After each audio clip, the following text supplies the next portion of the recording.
வணக்கம். பரபரப்பு மீடியா செய்திகளுக்காக நான் நிரோஷன்.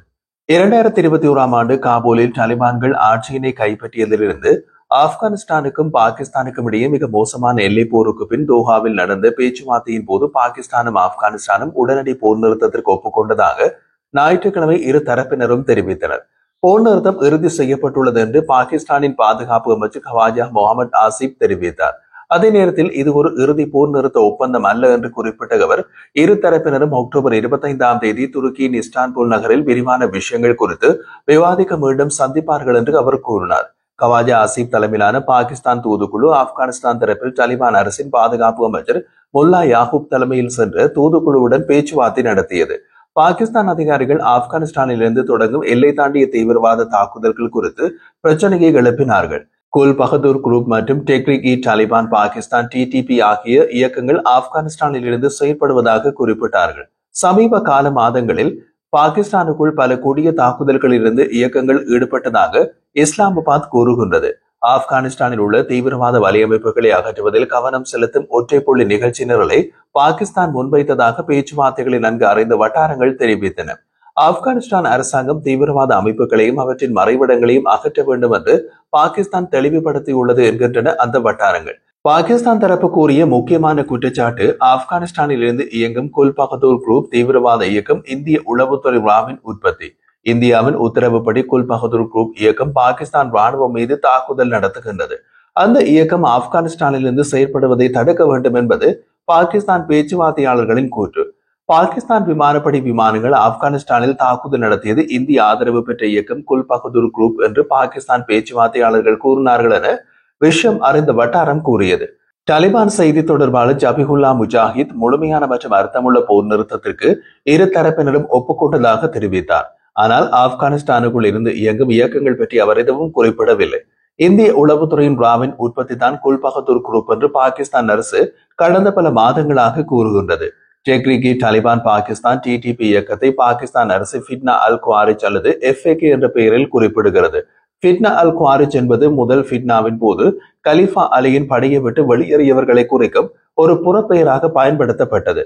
இந்த சொல் அரபு மூல வார்த்தையான வெளியேறு அல்லது வெளியே போ என்ற முதன்மை அர்த்தத்தை கொண்டுள்ளது. இந்திய உளவுத்துறை ராமன் உற்பத்தி என்று பாகிஸ்தான் குற்றம் சுமத்தும் இயக்கம் குல் பகதூர் குரூப்பின் பெயரையும் பாகிஸ்தான் அரசு வேறு பெயரில் குறிப்பிடுகிறது. அதன் வேறு பெயர் ஃபிட்னா அல் ஹிந்துஸ்தான் அல்லது எஃப்ஏஎச் ஹிந்துஸ்தான் என்பது இந்தியா. குல் பகதூர் குரூப் இந்தியாவால் கட்டுப்படுத்தப்படும் இயக்கம் என்பதால் அதை ஃபிட்னா அல்லது ஹிந்துஸ்தான் என்று அழைக்க வேண்டும் என்று பாகிஸ்தான் உள்துறை அமைச்சு ஒரு சட்டம் இயற்றியுள்ளது. அதனால் பாகிஸ்தான் ஊடகங்கள் மற்றும் அதிகாரிகள் குல் பகதூர் குரூப் என்பதை ஃபிட்னா அல் ஹிந்துஸ்தான் என்றே குறிப்பிடுகின்றார்கள். இந்திய உளவுத்துறை ராவின் உற்பத்தி தான் குல் பகதூர் குரூப் என்று பாகிஸ்தான் அரசு கூறுவது ஒரு முட்டாள்தனமான கூற்று. காரணம், அந்த இயக்கத்தை உருவாக்கியது பாகிஸ்தான் உளவுத்துறை ISI தான். குல் பகதூர் குரூப் பற்றி இந்தியாவில் எத்தனை பேர் அறிந்துள்ளார்கள் என்பது தெரியவில்லை. ஆனால் உளவுத்துறைகளுடன் பரிச்சயம் உள்ளவர்களுக்கு அந்த இயக்கத்தின் பின்னணி பற்றி நன்றாக தெரியும். குல் பகதூர் குரூப் அல்லது HGB இயக்கத்தின் அசல் பேர் ஹாஃபிஸ் குல் பகதூர் குரூப். இதற்கும் இந்தியாவுக்கும் எந்த நேரடி தொடர்பும் கிடையாது. இந்த இயக்கம் பாகிஸ்தானின் ஹைபர் பக்துன்வாவில் உள்ள வடக்கு வஜிரிஸ்தான் மற்றும் முன்னாள் ஃபட்டா பிராந்தியத்தை சுற்றியுள்ள மாவட்டங்களை தளமாக கொண்ட பாகிஸ்தான் தாலிபான் டிடிபியின் ஒரு பிரிவாகும். அதாவது ஆப்கானிஸ்தான் தாலிபானின் ஹக்கானி குரூப் என்ற தனிப்பிரிவு எப்படி இணைந்து இருக்கின்றதோ அதுபோல பாகிஸ்தான் தாலிபானின் குல் பகதூர் குரூப் என்ற தனிப்பிரிவு இணைந்து செயற்படுகின்றது.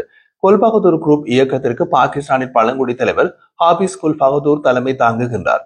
அவர் ஆப்கானிஸ்தானின் தாலிபான் மற்றும் ஹக்கானி குரூப் நெட்வொர்க்குடன் தொடர்புடையவர். ஹக்கானி குரூப் நெட்வொர்க்கின் தலைவர் சிராஜுதீன் ஹக்கானி தான் ஆப்கானிஸ்தான் தாலிபான் அரசின் அதிபலம் மிக்க உள்துறை அமைச்சர்.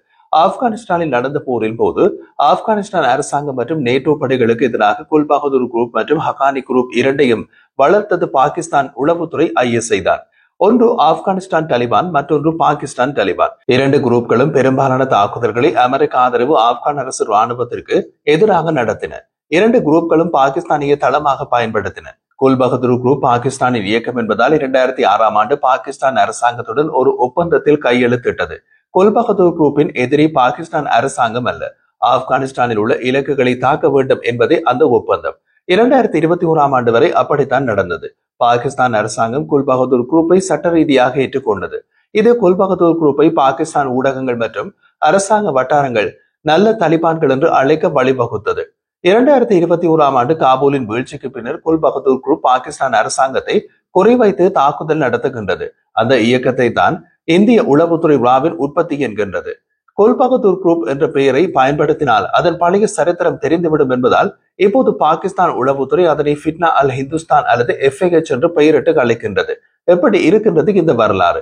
பாகிஸ்தானை தாக்க தீவிரவாத இயக்கங்களுக்கு புகலிடம் வழங்குவதை தாலிபான் அரசு மறுக்கின்றது. மேலும் பாகிஸ்தான் ராணுவம் ஆப்கானிஸ்தான் குறித்து தவறான தகவல்களை பரப்புவதாக குற்றம் சாட்டுகின்றது. அதே நேரத்தில் பாகிஸ்தான் ராணுவம் IS இயக்கத்துடன் தொடர்புடைய இயக்கங்களுக்கு பாகிஸ்தானில் அடைக்கலம் அளிப்பதாகவும் அவை எல்லை கடந்த ஆப்கானிஸ்தானுக்குள் தாக்குதல் நடத்துவதாகவும் தாலிபான் அரசு குற்றம் சாட்டுகின்றது. இஸ்லாமாபாத் அந்த குற்றச்சாட்டுகளை மறுக்கின்றது. டெஹ்ரீக்-இ-தாலிபான் பாகிஸ்தான் TTP இயக்கத்தின் குறிக்கோள் பாகிஸ்தான் அரசாங்கத்தை கவிழ்த்து அதை தங்கள் கடுமையான இஸ்லாமிய ஷரியா சட்ட நிர்வாகத்தால் ஆட்சி செய்வது. அதற்காக அந்த இயக்கம் பல ஆண்டுகளாக பாகிஸ்தான் அரசுக்கு எதிராக போரை நடத்தி வருகின்றது. கடந்த வெள்ளிக்கிழமை TTP இயக்கம் பாகிஸ்தான் எல்லைக்கு அருகே நடந்த தற்கொலை தாக்குதலில் 7 பாகிஸ்தான் துருப்புகள் கொல்லப்பட்டனர் மற்றும் 13 பேர் காயமடைந்தனர் என்று பாகிஸ்தான் பாதுகாப்பு அதிகாரிகள் தெரிவித்தனர். அதற்கு பாகிஸ்தான் ராணுவம் மற்றும் விமானப்படை ஒருங்கிணைந்து ஆப்கானிஸ்தானுக்குள் தாக்குதல் நடத்தின. ஒருங்கிணைந்த தாக்குதல் அங்கூர், அதா, பவுச்சர், குர்ராம், டிர், ஹைபர் பக்துன்வாவில் உள்ள சித்ரால் மற்றும் பலுசிஸ்தானில் உள்ள பாராம்சா உட்பட பல முக்கிய பகுதிகளில் தொடங்கியது. அந்த தாக்குதல்களில் குல் பகதூர் குரூப்பின் சரிபார்க்கப்பட்ட முகாம்கள் குறிவைக்கப்பட்டன என்கின்றது பாகிஸ்தான் ராணுவம். பாகிஸ்தான் தகவல் அமைச்சர் அட்டாவுல்லா தரார் பாகிஸ்தானின் ஆப்கானிஸ்தான் எல்லையில் உள்ள ஹார்ஜி குல் பகதூர் குரூப்பின் சரிபார்க்கப்பட்ட முகாம்கள் மீது பாகிஸ்தான் துல்லியமான தாக்குதல்களை நடத்தியதாகவும் சுமார் 60 முதல் 70 கார்ஜிகளும் அவர்களின் தலைமையும் நரகத்திற்கு அனுப்பப்பட்டதாக கூறினார். ஆப்கானிஸ்தானில் பொதுமக்கள் உயிரிழப்புகள் குறித்த செய்திகளை அட்டாவுல்லா தரார் நிராகரிக்கிறார். பொதுமக்களின் உயிரிழப்புகள் குறித்த செய்திகளை தவறானவை என்று தீங்கிழைக்கும் செயல்கள், பொதுமக்களை குறிவைப்பது தொடர்பான அனைத்து ஊகங்களுக்கும் கூற்றுக்களும் தவறானவை மற்றும் ஆப்கானிஸ்தானுக்குள் இருந்து செயற்படும் தீவிரவாத இயக்கங்களுக்கு ஆதரவை உருவாக்குவதை நோக்கமாக கொண்டவை என்றும் தரார் கூறினார். ஆப்கானிஸ்தான் மண்ணில் இருந்து வெளிப்படும் இந்தியாவால் ஆதரிக்கப்படும் தீவிரவாதத்தின் இந்த சிக்கலான பிரச்சனையை பேச்சுவார்த்தை மூலமாக தீர்ப்பதில் முன்னோக்கி செல்லும் வழி உள்ளது என்று பாகிஸ்தான் உண்மையாக நம்புகிறது என்று அவர் கூறினார். ஆப்கானிஸ்தானுக்குள் இருந்து செயற்படும் தீவிரவாதிகள் நிம்மதியாக வாழ நாங்கள் அனுமதிக்க மாட்டோம் என்று அவர் தெரிவித்தார். பாகிஸ்தான் ஆப்கானிஸ்தான் எல்லையில் இரவு முழுவதும் நடந்த மோதல்களில் 200க்கும் மேற்பட்ட ஆப்கானிய தாலிபான்களை தங்கள் பாதுகாப்பு படையினர் கொன்றதாக பாகிஸ்தான் ராணுவம் கூறிய ஒரு நாளுக்கு பின்னர் துப்பாக்கி சூட்டின் போது அதன் 23 துருப்புகள் வீரன் மரணம் அடைந்ததை உறுதிப்படுத்தியதாக பாகிஸ்தான் ராணுவ ஊடக பிரிவின் இன்டர் சர்வீசஸ் பப்ளிக் ரிலேஷன்ஸ் தெரிவித்துள்ளது.